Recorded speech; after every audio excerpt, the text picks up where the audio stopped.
God, you are holy. You are an amazing Father and Creator of everything that we see and don't see and know about. And you formed our bodies before we were born. You knew us. Father, we just are amazed at your power and glory, and we just give you thanks for everything you've done. Father, we want to be grateful for the last week, couple of days that we were able to do the workshop and to learn more about how to make disciples. Father, we want you to bless Kerry and Gabby, especially in their travel, but in their work they're doing back at their home.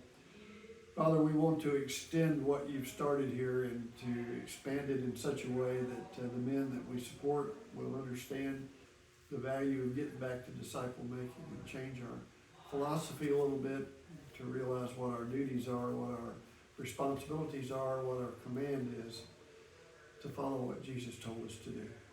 Father, forgive us when we fail. And Father, be with this class, be with the visitors here, be with those that are just starting, and help us to come to a unity of knowledge and understanding about your will. And most of all, we thank you for Jesus. In his name, amen. Amen. So, how'd y'all find us? The internet works, huh? It's working. A lot of times it doesn't though. We're gonna move over here because I think I'm roadblocking everybody. Uh-oh. Because he's tall. So glad you're here, glad you found us, and look forward to talk behind the teacher's back. there you go, look forward to getting to know you better and getting to meet you, maybe grab some lunch today or something, and get to visit a little bit. Sounds fun. These guys say they're full-time RVers, anybody else do that? Oh, We did. you guys do that too? How about that? We've got a bunch of RVers down here. In fact, one of the presidents of the Sojourners is a member, and another previous president of are you familiar with the Sojourners? No, I'm They're sorry. retired Christian RVers that serve and travel all over the United States, and they have I think a home base in Marshall, Texas.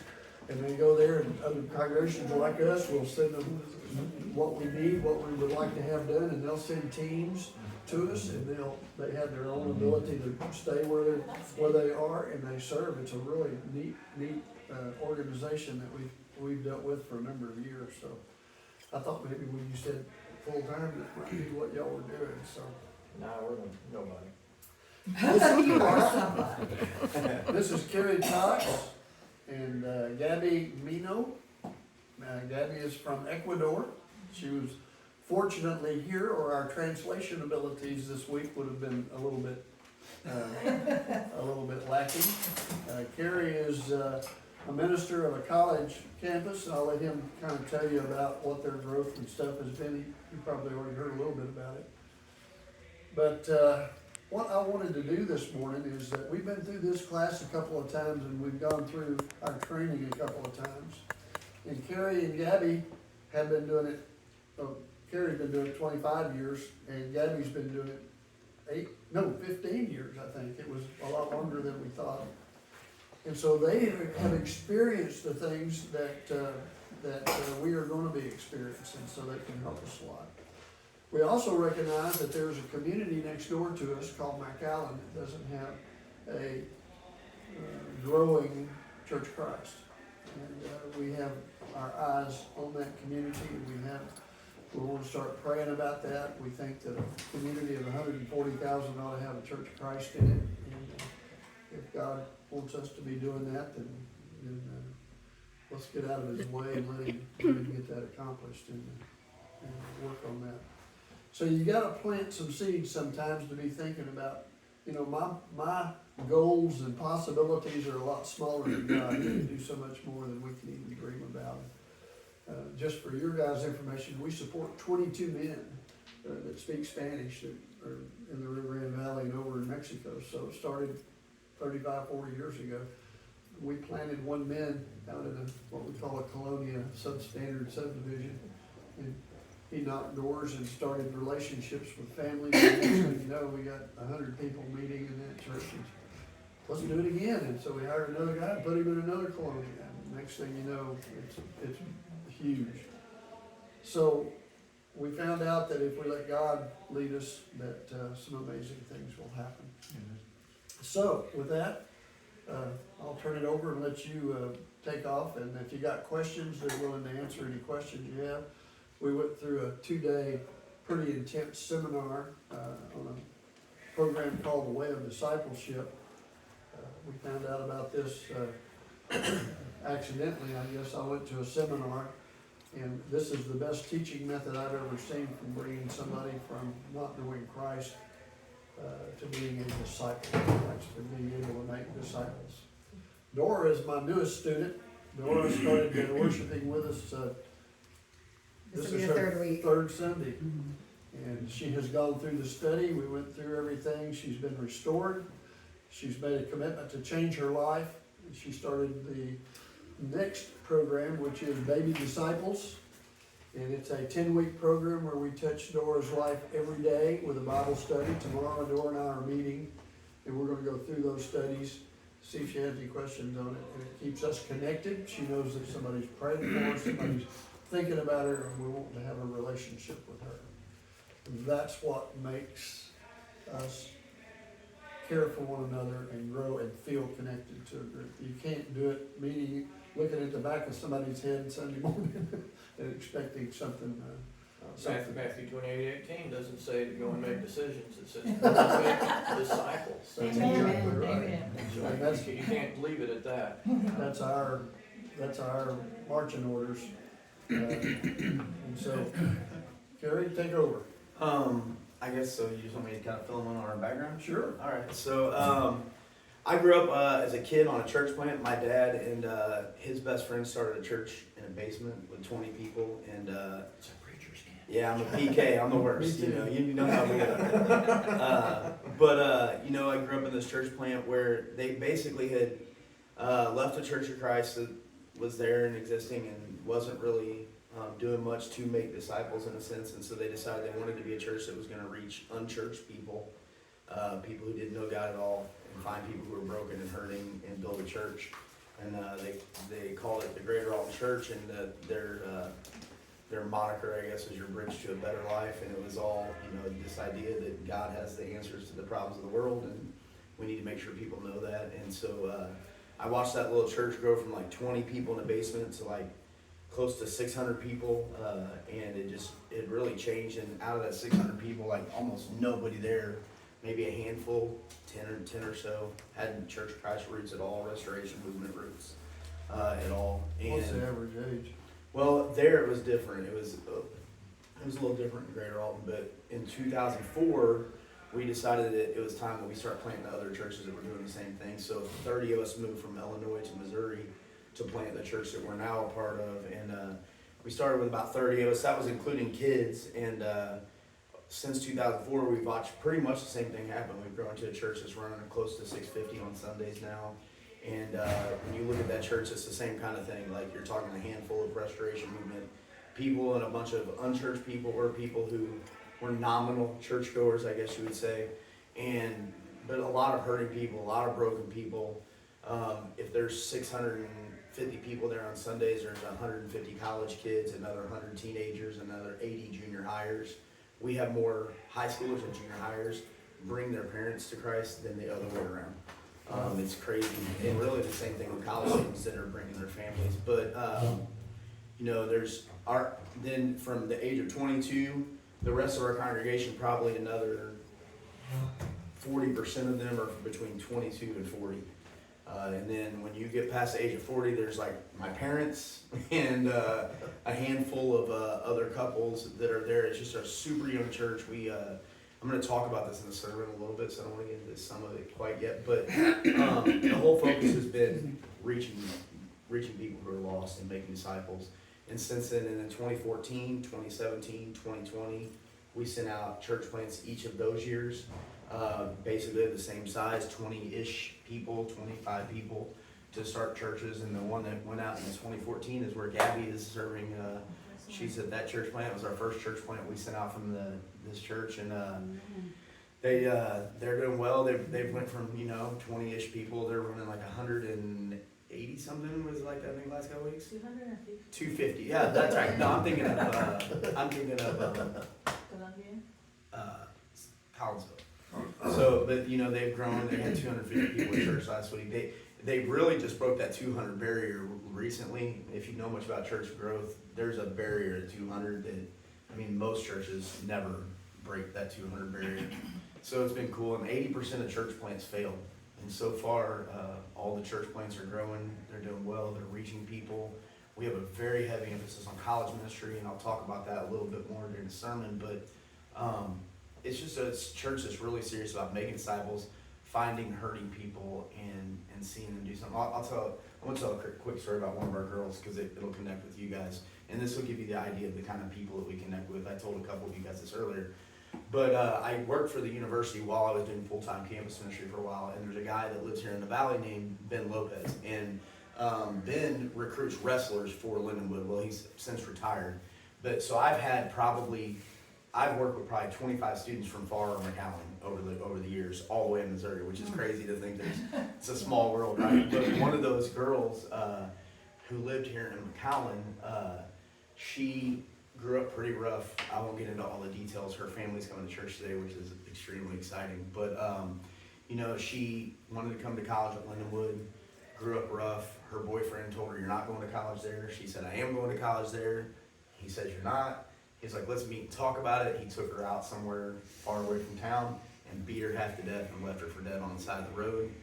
And her dad found her and rectified the situation, and she still made the decision she was going to come. She met a bunch of our girls. She became a disciple, and she is now on the same church plant that Gabby's on, helping on the church plant. Mm-hmm. But it's cool because we have this connection. So like a couple of the other wrestlers maybe at church today that we met on campus. But I would say that Victoria is a typical Crossings Church type of story, wouldn't you? Yeah. And you know, we met Gabby on campus. She's from Ecuador, and she became a disciple on campus. But it's a very, very typical thing to see people who don't know God at all, or who maybe attended church as a kid, to find a relationship with God, and then realize that it's also their job to make disciples, because it's one of the things a disciple does. And so it's an extremely exciting thing to be a part of. There's a lot of heartbreak there, and but man, a lot of like big dreams, exciting things that God is doing. So that's kind of who we are in a nutshell, I guess. Gabby? So she heard that there was gonna be an event down here, and you said, "I'm coming"? Is that how you did it? It was not like that. No, it was more like, Kerry's like, "Please, Gabby." Yeah, I don't normally speak in front of people. Oh. So this is my first time. I'm also in Spanish. It was great. So, Wow. yeah, I don't know. I think I was excited. I think, I don't know if you know this, but in the first church month, we have had more people that speak Spanish recently. So we have been doing translations during service. So when the preacher is preaching, we have our earpiece and somebody's translating continuously as they're preaching. And we have seen more people coming, and they have had like a rough life, like Kerry was saying. So recently I've just been like more like focused on that, because some of them don't speak English at all. So when Kerry told me about it, I was like, I'm just very nervous about this. But I was like, I do feel like it's like something like I can help, and like I feel like it can be something that could benefit some more people. So I was like, okay, I think I can do it. So that's what I came. Gabby is very humble, and she's never been overly confident, but she's always faithful. I knew if I needed Gabby to come, even if she was uncomfortable, she was going to do it. And what happened was, we had the technology, we thought that the computer would be able to do live translation and put it up on the screen so the guys that speak Spanish would be able to follow it. But the translation could not pick up the genders, could not pick up some of the past tense, present tense, and things like that. So it was really confusing. So when Gabby was available, it really, and I asked the guys later, I said, which would you prefer? They all said, we want to hear from Gabby. So it was really worked out. God sent us help there where we needed. We didn't even know it. It's amazing is that she was in training, she didn't even know it. Yeah. Yeah. She was already in training to come and do this. How did you do the translation? Did that go through the phone or? No, At there home, is do you like, mean at their church? Yes, with yeah, the, so if I'm a person that doesn't speak Spanish, I have like a, English, you mean? it doesn't even speak Spanish. You have something on your ear and it's like a receiver, and then I will have another receiver, but it's a microphone. So Oh, the okay. microphone will I see. send my voice to all the earpieces. Spanish speakers. And then you're hearing the sermon in English and translating it as they speak. Yeah. Are you in the room or in another room? Well, we are meeting in a place that we don't own, so I'm in the room in the back. So I try not to be too loud. And also, we have teacher service before, which is the same lesson. So I go to the lesson before to know what they're gonna talk about, and the notes are also translated. So then, because my biggest fear was, I don't wanna translate word by word the passages. I wanted to make sure that the passages are from the Bible, so once we have that, then I can just read those, and, yeah. Perfect. I believe we had something similar to that, didn't Alistair go up to the cry room, and anybody that was full Spanish, he would go up there, and he had, the speaker would come through in English, and then he would verbally, we didn't have the electronic technology, but he would be able to do the same thing, and that was pretty effective. We have 3 of those small devices you put here, so he can hear that in English and he can talk with the people in Spanish, like here. If he was here talking and he was preaching over there, so we can just do what Gary did. That's a full translation of Spanish translated here. So, That's awesome. yes. What else? You got any horror stories? Horror stories? I got some stories. I don't know. So I've been, in the last several years, I've gotten to travel around to a lot of the churches of Christ and talk about like what God is doing and what church is looking and realizing that they want and need to do something different. You know, like if you look at our brotherhood, it's in a really sad state. You know, we got churches closing weekly. They're graying, they're dying out. I remember I went to, they used to do this big conference in Tulsa, Oklahoma called the Tulsa Soul Winning Workshop. Some of you have probably heard of it. But Marvin Phillips and Did used to you know run that. Marvin Phillips used to preach here? No, Marvin and I we're buddies, man. Tell him from our Texas and he'll tell you Well, some he's stuff. gone now. Oh, is he passed away? I didn't realize that. Yeah, Marvin passed away a few years ago, and but he, my dad, and I were all really close. But we used to go there, and one of the last years they had Francis Chan come in and talk. Francis Chan? Yeah, and Chan got up, and he kind of blew the audience up a little bit. He just stopped and he looked and he's like, "Man, look at this crowd!" And everybody starts cheering. He's like, "No, you're missing the point." He's like, "Everybody here has gray hair," and it was the crowd just went.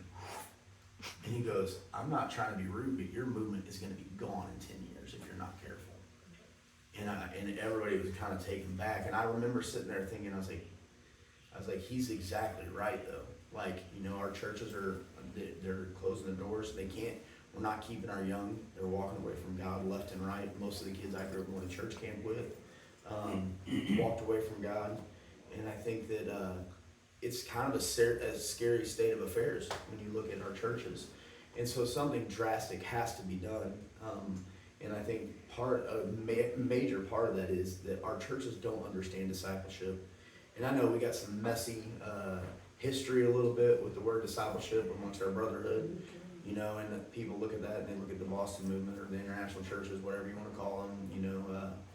But you look at that and I think it's sad because they scared us away from discipleship, which is a very biblical principle, right? Just means to follow Jesus. Yeah, it's a disciple is a student endeavoring to be like their teacher, you know, and it's sad that we let that deter that because I think, you know, we talked about this at the seminar this weekend, but people perform out of their definitions. And so how you define what you are, people are going to perform out of that. And our churches have lost the definition of a disciple altogether in a lot of ways, and they've lost the definition of what the church is as well, I think. And it's we are going to have to do a lot of work to define those biblical terms correctly and to go amongst our brotherhood and our churches and make sure that they're very serious about making disciples. Or I do think the churches of Christ, and you know, are in danger in a lot of ways. I met with some of our brothers on the instrumental side of the aisle in the Christian churches, and you know, they were like, well, our churches, we've got churches that are growing, big churches all over the place. I'm like, yeah, because your little churches are closing and they're going to mega churches, and your mega churches are now full of Baptist preachers. And they went, and they just looked at me, and I was like, am I wrong? And they're like, no. And I was like, so really the restoration movement on both sides of the aisle, instrumental or a cappella, in a lot of ways is facing some real serious issues that have to be addressed. And anytime you address those issues, it's gonna be painful, and people are gonna have problems with it, and they're gonna get upset, and it's gonna be a hard road that has to be addressed. I think you're 100% right about the youth not being in the churches, and it's extremely important, but I also think you have kind of a different opportunity down here in the Rio Grande Valley, in that this is where all of us old people go for the winter. And so, you say, well, there's a church full of gray heads, but you know, when some die, there's some new gray heads coming in. Yeah. And so, you know, it may be a little bit different dynamic down here in the Rio Grande Valley than it is probably most anywhere else except maybe Florida and places like that, you know. I got a friend who's in Gainesville, and you know, they have a lot of retirees that come to Gainesville as well. And he was a part of a church for 30 years. He worked as a campus minister for almost 30 years. The only vibrant part of that church, as far as evangelism and discipleship went, really was the college ministry. The rest of the church really struggled, but because of that, when those kids would become Christians on the college campus, they were walking into a church that, for lack of a better term and not to be crass, was pretty dead, and they didn't have anything to be a part of. So when they graduated from college, none of them wanted to stay and be a part of what the church was doing there, because it wasn't doing anything. And so, you know, they all move away and go other places. And my friend was working with a couple of the elders that were really good men there, and they were really turning the tide of that church in a lot of ways.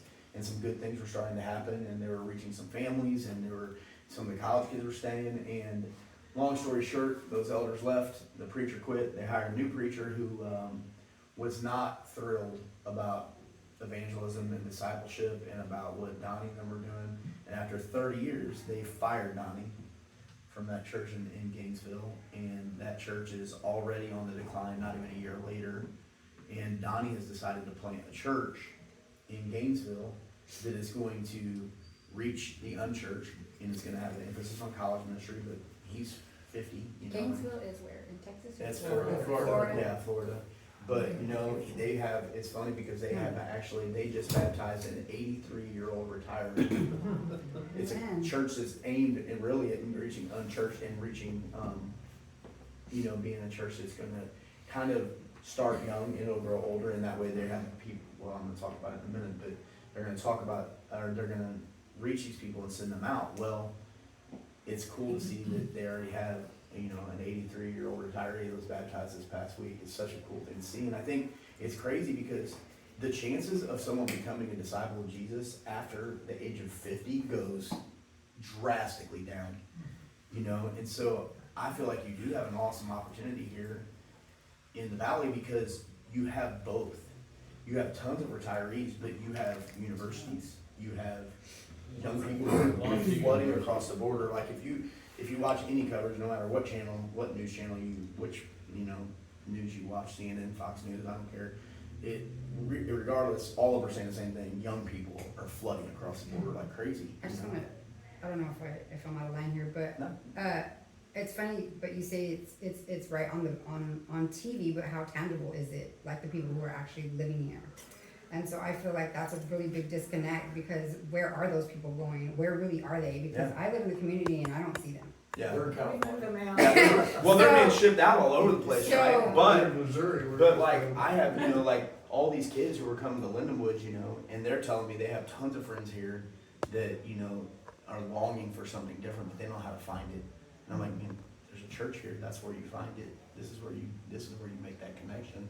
And so like, I feel like you guys have actually a greater opportunity in some ways than we have, not only to reach younger people, but to reach retirees that we don't have, we don't have the opportunity. To give you a little history, in 2003, this congregation was about 40. Until wintertime hit, and we would go to 240.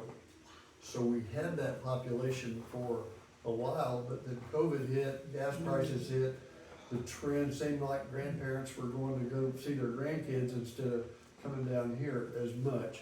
I don't know all the reasons, but you're correct, it's an opening down here for us.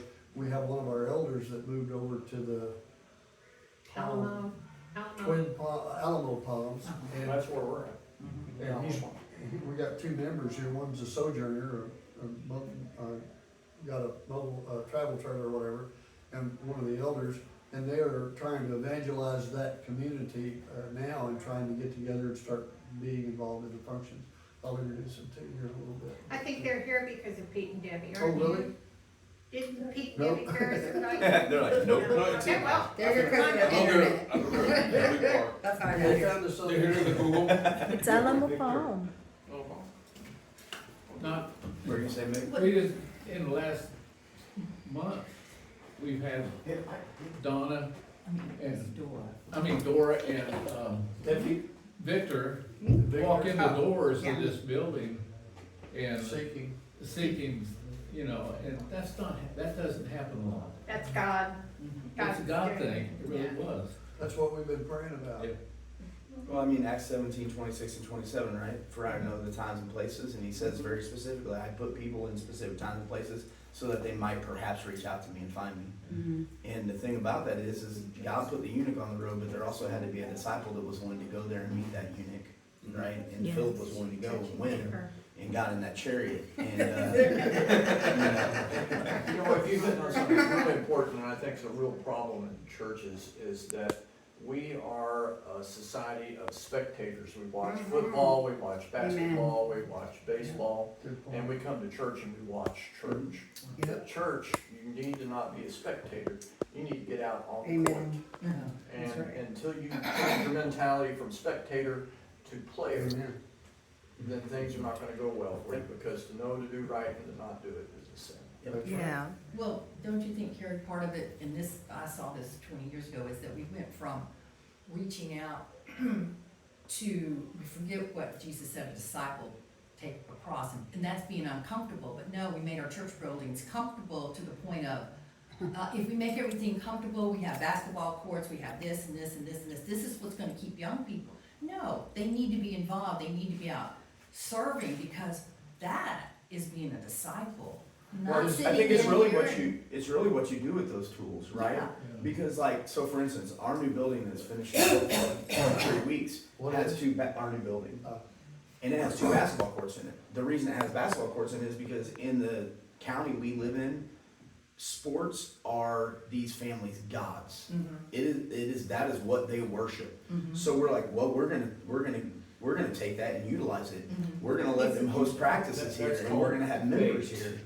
That's called bait. Yeah. Any good fisherman knows that you catch more fish with bait. Yep. Yeah. And God's called us to be fishers of men, so bait is appropriate, Yeah. but not at the expense of letting your catch get away. Yes. That's what I mean, it was more for the, so many It was people, for just for the members just sitting there, so they didn't have to, I don't know.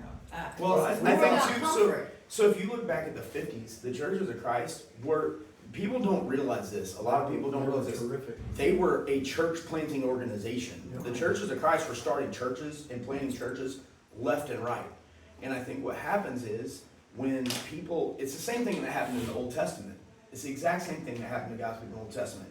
God comes in, he saves people, pulls them out of wretched situations where they're enslaved, where they're being lorded over by someone else. God pulls them out of the situation. For a generation, they're real happy and they remember what God did. But what happens in the next generation? They forget. And they forget why. It's funny though, because everybody wants to blame the generation that forgot. Whose fault is it that that generation forgot? Uh-oh. It's the generation that was saved Yeah. that forgets to tell the next generation the great things that God did. That's why multiple times in the Old Testament you see God telling his people, teach your children of the great things that I've done. Show them the miracles, remind them of what has taken place so that they never forget this. Well, what happens a lot of times, and I see happening all the time, you know, amongst our churches, is we have a bunch of people who don't make sure their kids understand what life is like without God. I can't tell you how many times I've had conversations with parents who lived ungodly lives, were pulled out of life, saved, became good spouses, good parents, gave their kids a good life, and their kids have no idea what their life was like pre-Christ. And they're like, well, I don't want them to know that because I want them to respect me. And I'm like, are you out of your minds? Like, that's what they have to know, because if they don't know where you came from, they'll go back to that land. They'll find themselves in that same land. And so I think we have got to do a better job of making sure that we are reminding the next generation of the great things that God has done. And when you settle into your faith, you get comfortable, you forget that yourself, you don't tell your children, and then you're not motivated. I mean, we're supposed to let our children know that we're sinners. Yeah, right? My kids clearly know I am already. Trust me. Adolf Hitler says, I can't remember the exact quote, but he says, I think. give me control over the textbooks Mhm. and I will lead this nation. Something like that. And the thing is 1, maybe 2 days a week, we might force our kids to come to church, but 5 days a week, they're being told that they're a monkey or an ape and that everything happened by accident and God doesn't exist. And no character training. Well, you're telling me that the kids are coming, they put a litter box in one of the bathrooms because kids identify as animals. Anyway, there should be, for Christians, Christian schools. You put them in public school, it's like taking a white glove and stick it in the mud and thinking that the mud is gonna get gloved. Amen. Okay, See, so what happens? The glove gets muddy. I see, and I have a very different take. So if that was the case, if all of our Christian kids who are raised in our church who were pulled out of this weren't at our schools, we wouldn't have a church. Because they wouldn't be interacting with these kids. I personally They need to touch. don't want my children, I want my children to be a force to be reckoned with, and I don't want them to be, I think that is how our churches got where they are, is because we're afraid of the world, and instead of teaching our children that they're supposed to go into the world, not be like it, but go into the world and be the impact, what we did as churches of Christ is we huddled together because we thought that was safe. And it might have been safe for that generation, but that was not safe for the next generation or the next generation. And we have to teach our children how to go do this. My children, like, look, I'm telling you right now, I grew up as a PK with a bunch of friends who were PKs. And most of my friends grew up in churches. They went to private schools or they were homeschooled. Most of my friends went to Christian colleges if they made it that far in their faith. And almost none of them are faithful today. I would bet 80% of my friends who grew up that way are not faithful. And that's the world they grew up in, was being protected from the world. My kids, by the grace of God, are studying the Bible with their friends and baptizing their friends and making disciples of their friends that they're going to school with. And I have literally countless names of kids in my college ministry, of our teen ministry, who wouldn't know God had they not had one of our children sitting next to them in class saying, you need a relationship with God. And you know what? Listen, there is always a danger, right? There's always a danger we're going to get polluted in a sense, right? But here's the thing. You can only do that for so long, and eventually your kids are going to see the shiny stuff out there. And they're going to be curious about it. And they are going to have a decision made already what they're going to do with it. And I know this from personal experience. My kids grew up in this church. They literally, all of them, even my youngest now, 14, is studying the Bible with one of his friends, with one of our youth leaders. And like, I'm proud of them. But man, so my middle son though, made some really dumb decisions. Basically made dumb sexual decisions. And some of that has to do with the influence of the world, I think, and he was really putting himself in harm's way. But because of what he's seen in our church, and he's seen people pulled out of that, he's seen people receive grace, mercy, he's seen people able to change their lives, he's able to look at these members of our church who have been through that, and I've got these men and these women and these young college guys who can go to Jackson and be like, Jackson, I've been down this road, buddy, like, you don't want to go down this road, and here's why. And they are helping me disciple my kid, which is so important to have that. I wouldn't be here today if it was based on my parents alone, and I think I had the best parents I could have ever dreamed of. Not perfect by any means, but I can't imagine them doing a better job. You know, there's I'm a sailor, so I have to relate things to boats and stuff. But, you know, if you have your ship in dry dock, it's not gonna get any ocean in it, okay? But a ship can't do its job unless it's in the ocean. But you still don't want the ocean to get in the ship, but you do want the ship in the ocean. Yeah.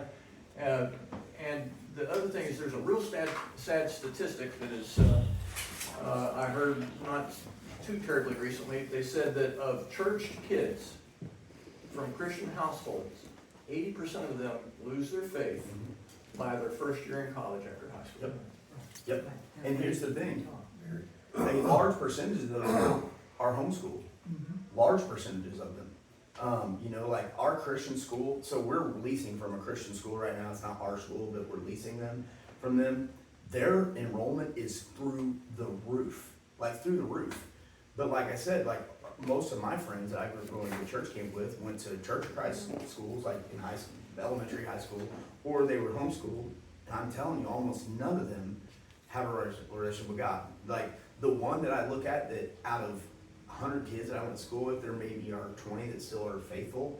And the one that I look at that's like, he's actually killing it, is actually up in Frisco, Texas, leading the church in Frisco. And, you know, I just look at this and I'm like, man, we've got to do something differently. And I don't think we're doing a great job of discipling our children and also letting the church disciple our children. So, you know, they did a study recently. Do you realize that if your children have 4 to 5 intimate relationships with members in your church that are older than them, so if they have 4 to 5 relationships with older people, like, and it can be like if your kid's a high schooler, it could be a college student, it could be a married, you know, it could be a friend's family, whatever it might be. If they have 4 to 5 connections in your church, they are 70% more likely to stay faithful.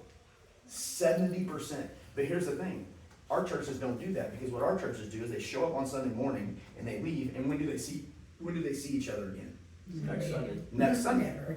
How do you build relationships in 2 hours sitting listening to a preacher on Sunday mornings? You don't, right?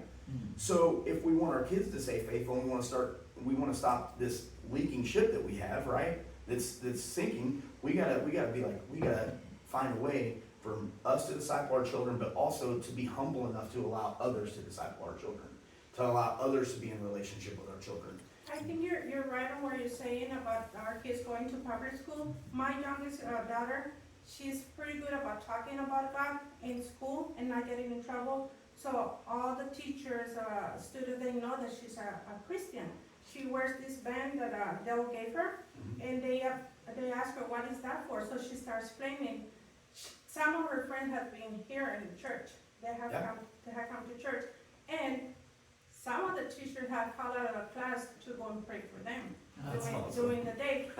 As a parent, I feel like I've done my job, my job, and I'm sure that they can face whatever comes to them. I wanted to throw that in there. Yeah, well, and my other question is, how do you approach someone to start studying? Okay. Like if you were to see me on the street, how would you approach me? Yeah. So I'll deal with both of them. I think in a sense what he's saying is true. I mean, the world is attacking our children. Culture is attacking our children. Our schools are attacking our children in a lot of cases. No question, 100%. I 100% agree with that. 10-15. Okay, 2 minutes. So I think what we have to do is equip them to stand against that. My kids, they've been told you can't hand that out here. My kids are like, watch me. You can send me to ISS if you have to. I'm still going to invite kids to church. And then the school calls me and they're like, what are you going to do about this? I said, nothing. You can take us to court if you want. You're going to lose. So let's do it. I think we got to teach our kids to stand up, right, and fight against that culture. Be countercultural. As far as the studies go, be disciples. As far as the studies go, so whenever I'm approaching somebody to say this, so it's out of relationship. So I don't approach a random stranger. Now, so if I saw you in the street, and let's say I saw you in a grocery store, I think anybody who knows me knows if I go to a grocery store, if I have a waitress, I'm like, they know I'm gonna be talking to that waitress. Oh, where are you from? What, you got kids? Where do they go to school? Trying to find any way I can to relate and connect, right? And I may not always do it that first time because I want them to know that they're a person that I love and care about. And sometimes if you jump so quickly to like they're gonna feel like a project instead of someone you care about. So the wall goes up immediately. So sometimes I'll just let that relationship build. and be like, hey, you should really come, I'm preaching this Sunday at church, you should come check out. Or for our college students, they're like, hey, we do this thing called Cross Chat, and we hang out, we have a small Bible study, but we hang out, we play games, there's free food, they come in. As they build those relationships, that's when my college kids or when our adults are like, you've been at church a few weeks, let's go get lunch. And then at lunch, they're like, hey, have you ever thought about like sitting down and studying the Bible? You know, and it just comes up organically. If you're in relationship with people, you don't have to worry about how to set it up because it will happen. And then we do try to provide opportunities as well on Sunday mornings, like when we're preaching, I will say, hey, like, you know, when you fill out this card, there's a check mark for I'd like a personal Bible study. Maybe you're listening to this sermon today, and you're like, man, I don't really know if I believe this. I don't really know about this. And I'm like, if you want to find out if it's real, man, check out like a personal Bible study. Let somebody from our church sit down. Like, there's a lot of things that we do to try to open those doors, but really the answer is relationship. That's how you set up studies. Yeah, I know we're very pressed for time. I do need to touch on something that you said earlier about the youth or whatever, or what's having a relationship with some of the elders or building a relationship with some of the elders. When I first came back to church, and I'm not that young, right? But when I first came back to church, one of the first people that would approach me was Brother Jose Salazar, and we connected that very first day. And he made sure that after I came to service that first time, at least for the first month and a half, I would receive a short text message from a small verse of the Bible, a small something. And at the beginning, I'm like, man, what's wrong with this guy, right? But then I but it compelled me to read it, then it compelled me to reply. Yeah. And then, it made it easier for me to show up on Wednesday, and then show up on Sunday. And then it's kind of like, I didn't want him to know that I was missing. So I think that's accountability. I think that's a very important key. Well, and then you realize he cares about you, right? Right. Yeah, and he would always tell me, I love you with the love of Christ, right? And I'm like, man, just to have somebody tell you that, and it just kind of started building. So I think that's a very important. I have to tell you a story later when we're not in here about that. You're going to get a kick out of it. Who's this? My sister, Aide. I did. Glad to have you here. God bless you. Thank you. Thank you, guys.